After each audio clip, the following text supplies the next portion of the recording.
بسم اللہ الرحمن الرحیم۔ السلام علیکم ورحمۃ اللہ وبرکاتہ۔ ایک نئے مسئلے کے ساتھ میں حاضر ہوں۔ وہ مسئلہ یہ ہے کہ ایک شخص نے سوال کیا، مفتی صاحب ہمارا امام ہے، اس کے اندر کمی کوتاہیاں ہیں، وہ 4 رکعت والی نماز 2 رکعت میں پڑھا لیتا ہے اور ہم اس کے پیچھے باتیں کرتے ہیں، کیا ہماری ان کے پیچھے نماز ہو جاتی ہے؟ لوگ تو کہتے ہیں کہ اس کے پیچھے آپ کی نماز نہیں ہوتی، کیا ہماری نماز ہو جاتی ہے؟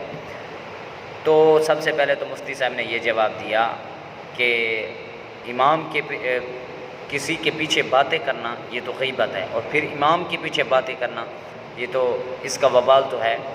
اور نمبر 2 یہ ہے کہ نماز درست ہو جاتی ہے، نماز درست ہو جاتی ہے۔ ہاں، جو لوگ کہتے ہیں کہ نماز ہوتی نہیں ہے ان کی بات غلط ہے، کہ ان کی نماز نہیں ہوتی، ان کے پیچھے نماز نہیں ہوتی، یہ بات غلط ہے۔ البتہ نماز درست ہو جاتی ہے۔ دعا ہے کہ اللہ ہمیں اس مسئلے پر عمل کرنے کی توفیق عطا فرمائے اور اپنے اماموں کو غلط کہنے سے بچائے۔